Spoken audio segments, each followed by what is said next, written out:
Hello everyone, welcome to exam builder classes. Exam builder classes में आपका स्वागत है।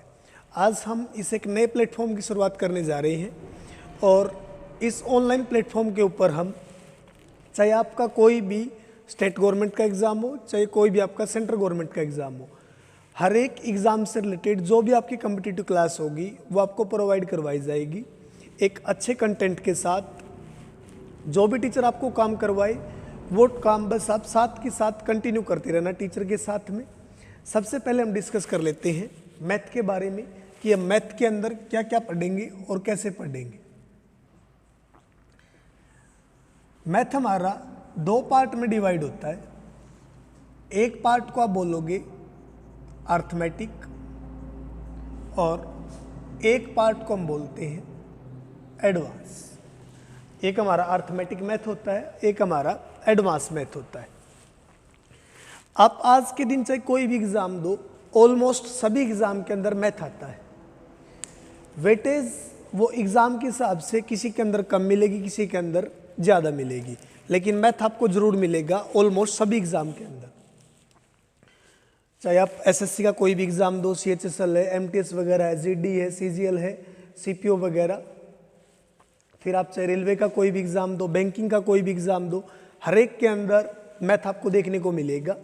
हाँ, जैसे बैंकिंग है, बैंकिंग खाली अर्थमेटिक पूछता है।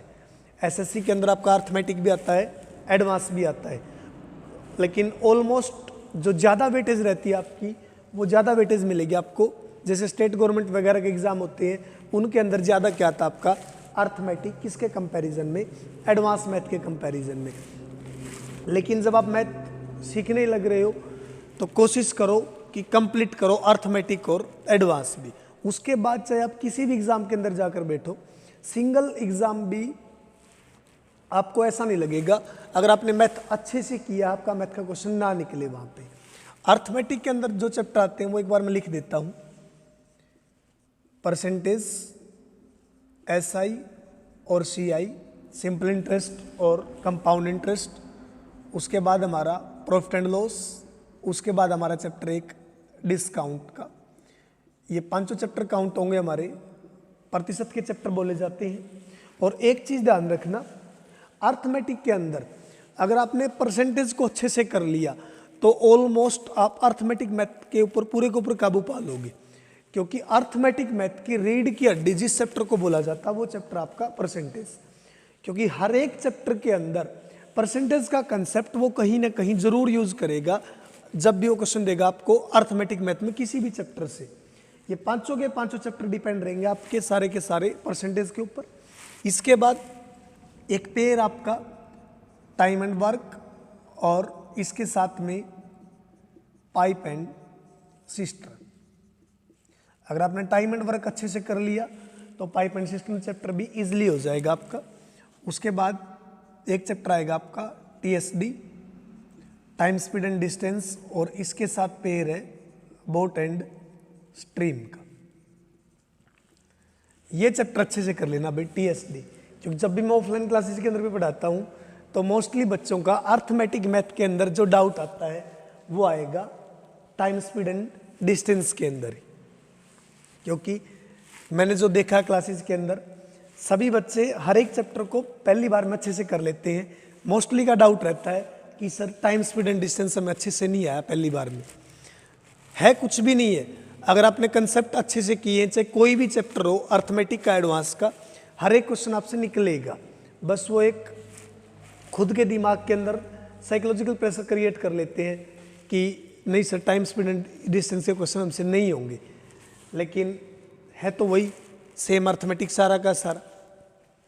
इसके बाद अगर आगे बोलूँ मैं, उसके बाद 3 चैप्टर आपके रेशो के आते हैं। रेशो, मिक्सर एंड एलिगेशन, और एक चैप्टर मिलेगा आपको यहाँ पे पार्टनरशिप, या फिर बिजनेस वगैरह भी बोल देगा इसको। उसके बाद एक चैप्टर आपका एवरेज का, एलसीएम एंड एचसीएफ, सिंप्लीफिकेशन, या फिर फ्रैक्शन भी बोल देगा, और डीआई। ये सारे के सारे चैप्टर आपको अर्थमेटिक मैथ के अंदर देखने को मिलेंगे। 15-16 चैप्टर होंगे मेरे हिसाब से। 5, 2, 7, 8, 9, 3, 12, 13, 14, 15 और 16, ये सारा का सारा आपका मैथ अर्थमेटिक मैथ रहेगा। जो लास्ट में मैंने चैप्टर लिखा डीआई, डीआई की वेटेज आपको बैंकिंग के अंदर ज्यादा मिलेगी। बैंकिंग के अंदर 10-15 क्वेश्चन भी दे देता के लिए डीआई के। एसएससी के अंदर भी हर एक एग्जाम के अंदर मिनिमम 2 से 3 क्वेश्चन या 4 तक भी वेटेज लेके चला जाता है वो डीआई की। डीआई के लिए आपको बस 3 चैप्टर आने चाहिए अच्छे से, परसेंटेज, एवरेज और रेशो। ये 3 चैप्टर अच्छे से कर लो। ये 3 चैप्टर अगर आपके अच्छे से हैं, परसेंटेज, एवरेज और रेशो, डीआई का सिंगल क्वेश्चन भी आपको ऐसा नहीं मिलेगा जो आपसे ना हो। हर एक क्वेश्चन आप इजीली सोल्व कर पाओगे। उसके बाद अगर हम बात करें एडवांस मैथ की, एडवांस मैथ के अंदर हम पढ़ेंगे जो चैप्टर आएंगे हमारे नंबर सिस्टम। उसके बाद अगर बोलूं पावर इंडिसेस और अलजेब्रा,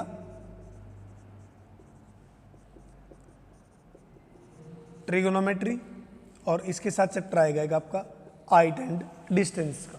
अगर ट्रिगो अच्छे से कर लोगे तो हाइट एंड डिस्टेंस भी इजीली निकाल पाओगे। उसके बाद एक चैप्टर मेंसुरेशन, जियोमेट्री और कोऑर्डिनेट जियोमेट्री, प्रोबेबिलिटी जो आजकल एसएससी देने लग गया है मेंस के अंदर, और एक चैप्टर आएगा आपका स्टैटिक्स, या फिर अब एसएससी मेंस के अंदर देता सीजीएल के अंदर परमुटेशन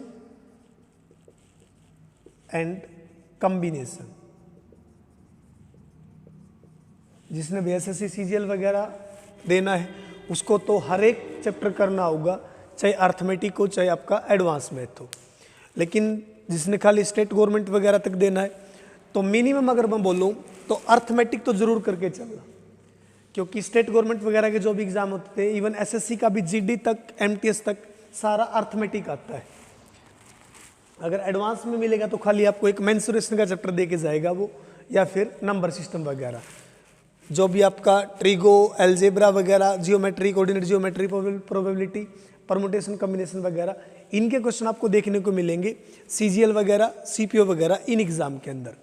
ये सिलेबस रहेगा आपका सारा का सारा अर्थमेटिक और एडवांस मैथ का। कोशिश करना भी जब भी हम क्लास स्टार्ट करेंगे पहला चैप्टर पढ़ेंगे हम शुरुआत में ही, नंबर सिस्टम से शुरू करूंगा मैं, और दोनों को पैरेलल चलाऊंगा, अर्थमेटिक को भी और एडवांस को। डेली एक एक क्लास आपको दोनों की मिलेगी, एक क्लास अर्थमेटिक की, एक क्लास एडवांस मैथ की। अगर कोई बच्चा साथ की साथ दोनों कर पाएगा, अर्थमेटिक भी और एडवांस भी, वो दी बेस्ट है। अगर किसी को ये लगता है कि सर मैं तो खाली अर्थमेटिक ही कर पाऊंगा एक बार में, तो वो एक तो जरूर चलाए साथ में, या तो अर्थमेटिक करे या एडवांस करे। ऐसा ना हो कि दोनों के चक्कर में ना तो अर्थमेटिक हो पाए ना एडवांस हो पाए। चाहे पहले एडवांस कर लो लेकिन अच्छे से, या पहले अर्थमेटिक कर लो वो अच्छे से। अर्थमेटिक में पहले इसलिए बोल रहा हूं क्योंकि ज्यादा वेटेज आपको अर्थमेटिक की मिलेगी। डेली दोनों का एक एक लेक्चर मिलेगा आपको, अर्थमेटिक का भी और एडवांस का भी। अगले 3 से 4 महीने में कोशिश रहेगी कि हम पूरा मैथ सोल्व कर लेंगे, अगर दोनों पैरेलल चलाएंगे, अर्थमेटिक भी और एडवांस भी। हमारा सीपीओ स्टार्ट होगा मई से, उसके बाद एसएससी का अपना पूरा कैलेंडर दे रखा उन्होंने 2024 का। हर एक एग्जाम, पहला एग्जाम सीपीओ का ही अब की बार जो मई से स्टार्ट होगा, उसके बाद सीएचएसएल है, एमटीएस वगैरह है, सीजीएल का आएगा, जीडी वगैरह का एग्जाम आएगा। हर जगह पे मैथ तो सेम है, चाहे आप कोई भी बैंकिंग का एग्जाम दो, चाहे कोई आप रेलवे का एग्जाम दो, चाहे कोई भी आप एसएससी का एग्जाम दो, हर एक एग्जाम के अंदर मैथ सेम है, बस क्या है कि जैसे जैसे एग्जाम का लेवल होगा, अगर आप मान लो सीजीएल दे रहे हो और एक एग्जाम आप एसएसजीडी का दे रहे हो, एसएसजीडी के अंदर वो एसएसजीडी के हिसाब से क्वेश्चन देगा। जब आप सीजीएल का एग्जाम देने जाओगे तो सीजीएल के अंदर वो सीजीएल के हिसाब से क्वेश्चन पुट करेगा। लेकिन ऐसा तो नहीं है कि सीजीएल के अंदर वो परसेंटेज के क्वेश्चन कहीं और से लेके आएगा, या सीजीएल के लिए हमें परसेंटेज अलग से पढ़ना पड़ेगा, एसएसजीडी के लिए परसेंटेज अलग से पढ़ना पड़ेगा। एक बार में जो भी चैप्टर करना स्टार्ट करो ना, उस चैप्टर को इतने अच्छे से कर दो कि दोबारा से कभी करने की जरूरत ना पड़े। मैं हमेशा बोलता हूं कि जो भी चैप्टर करना स्टार्ट करो, उस चैप्टर के जो भी कंसेप्ट है, उन कंसेप्ट को अच्छे से सीख लो एक बार बस। अगर कंसेप्ट अच्छे से आ गए ना सारे के सारे, उसके बाद चाहे वो क्वेश्चन को कैसे भी घुमाए, कहीं से भी क्वेश्चन लेके आए उठा के, ऐसा तो नहीं है कि एग्जामिनर नया क्वेश्चन लेके आता है, वही सारा प्रीवियस है जो पिछले सालों में आया हुआ है। और जब आपके कंसेप्ट मजबूत होंगे तो सिंगल क्वेश्चन भी आपको ऐसा नहीं मिलेगा जो आपसे ना लगे, चाहे अर्थमेटिक हो चाहे एडवांस हो। करना किस वे में है, मान लो हमने परसेंटेज स्टार्ट कर लिया। सबसे पहले अगर मैं परसेंटेज करवा रहा हूं, परसेंटेज मान लो 8 से 10 क्लास में कंप्लीट हुआ जाके, तो पहले तो 8 से 10 लेक्चर सारे के सारे कंटिन्यू क्लास के साथ करने हैं आपने। जितना भी मैं क्लास के अंदर करवाऊंगा सारा वो काम करना पहले। उसके बाद पिछले मिनिमम 4 से 5 साल का जितना भी प्रीवियस क्वेश्चन है वो सोल्व करना आपने सारा का सारा उस चैप्टर का। मान लो आपने परसेंटेज कर लिया और मैंने कंप्लीट करवा दिया 8 लेक्चर में हो, 10 लेक्चर में हो, 12 लेक्चर में, जो भी खत्म होगा। उसके बाद वो आपने सारा कर लिया क्लास के साथ में। उसके बाद आप अब क्वेश्चन निकाल के देखो प्रीवियस ईयर के 4 से 5 साल में पिछले जो भी एसएससी ने, रेलवे ने, बैंकिंग ने क्वेश्चन पूछे हैं परसेंटेज के चैप्टर से, और फिर ये देखना कि सिंगल क्वेश्चन भी आपको ऐसा नहीं मिलेगा जो आपसे ना लगे। हर एक क्वेश्चन आप इजीली निकाल पाओगे। उसके बाद आप मॉक लगाओगे चैप्टर वाइज। मान लो हमने पहले परसेंटेज किया है तो अकेला परसेंटेज के चैप्टर का मॉक देके देखो। मान लो आपने 15 क्वेश्चन का मॉक लगाया और 15 में से आपने इजीली 15 ठीक कर लिए, वहां से असली कॉन्फिडेंस आएगा आपके अंदर, वहां से आप खुद को मोटिवेट कर पाओगे। और ऐसा कोई भी एग्जाम नहीं है, अगर आप अच्छे से 6 महीने 1 साल तक तैयारी कर लो मन लगा के, एक बार अपना लेवल सेट कर लो, आप देखते भी होगे एक बार जो बच्चा एग्जाम निकालने लग जाता है फिर वो एग्जाम कंटिन्यू फ्लो में निकालता है। जिस बच्चे का एसएससी सीएचएसएल मिलेगा वो सीजीएल भी निकाल लेगा, वो सीपीओ भी निकाल लेगा, उसका जीडी भी क्लियर मिलेगा, उसका एमटीएस भी क्लियर मिलेगा, क्योंकि सिलेबस तो सेम है, वही मैथ है, वही रीजनिंग है, वही इंग्लिश है, वही जीएस है। बस जो भी चैप्टर करो इतने अच्छे से करो कि आपने मान लो प्रॉफिट एंड लॉस किया। अब जिस भी एग्जाम में जाके बैठो, चाहे स्टेट गवर्नमेंट का दे रहे हो, चाहे रेलवे का दे रहे हो, चाहे एसएससी का, चाहे बैंकिंग का, अगर वहां पे प्रॉफिट एंड लॉस से क्वेश्चन आया है तो सिंगल क्वेश्चन भी आपको ऐसा नहीं मिलना चाहिए कि आपसे ना हो। अगर आप प्रॉफिट एंड लॉस का क्वेश्चन हर एक इजीली सोल्व कर पा रहे हैं तो आपने वो चैप्टर अच्छे से कर रखा है और वही तैयारी है। ऐसा तो कभी भी नहीं होना चाहिए कि मैंने सिर्फ प्रॉफिट एंड लॉस कर लिया और प्रॉफिट एंड लॉस के एग्जाम के अंदर 4 क्वेश्चन आए और मेरे से 2 ही हुए बस, तो कहीं ना कहीं तो आपकी कमी रही होगी तैयारी के अंदर। कोई भी चैप्टर करो इतने अच्छे से करो, और ऐसा तो नहीं है कि कोई भी पहले दिन ही 25 में से 25 क्वेश्चन निकाल लेगा एसएससी के अंदर। एक टाइम तो लगेगा उस चीज़ को करने में। और जब आप परसेंटेज कर लोगे तो परसेंटेज के मान लो 1 या 2 क्वेश्चन आएगा, फिर आपने एसआई सीआई कर लिया, 2 से 3 क्वेश्चन इन चैप्टर के आएंगे। तो इस तरह से आप देखोगे 3 चैप्टर करने के बाद 4 से 5 क्वेश्चन आप इजीली सोल्व कर पाओगे, और एक दिन ये नंबर 4-5 से बढ़कर किस पे चला जाएगा, 25 आउट ऑफ 25। सबसे बड़ी कमी हमारे अंदर क्या होती है कि जब भी हम तैयारी करना स्टार्ट करते हैं, जो डेडिकेशन हमारे अंदर पहले 5-7 दिन होता है, 15 दिन तक होता है, 20 दिन तक होता है, जो जुनून हमारे अंदर, वो जुनून हमारे अंदर 15-20 दिन ही तक रहता है बस। वही जुनून अगर हम 6 महीने तक रखें ना, सिंगल एग्जाम भी आपको ऐसा नहीं मिलेगा कि जो आप ना निकाल पाओ। और 6 महीने, बस 6 महीने सब चीज़ बोल के 6 महीने अच्छे से फोकस कर लो। उसके बाद जिस भी एग्ज़ाम में जाकर बैठोगे हर एक एग्ज़ाम निकलेगा। जो भी क्लासेस के अंदर काम हो अगले 3 से 4 महीने कंटिन्यू डेली जो भी क्लास आएगी अर्थमेटिक और एडवांस की, जो दोनों कर पाए दोनों कर लेना, और जिसने खाली बस ये कि सर अर्थमेटिक होगा तो खाली अर्थमेटिक कर लेना। लेकिन क्लासेस एक भी स्किप मत होने देना।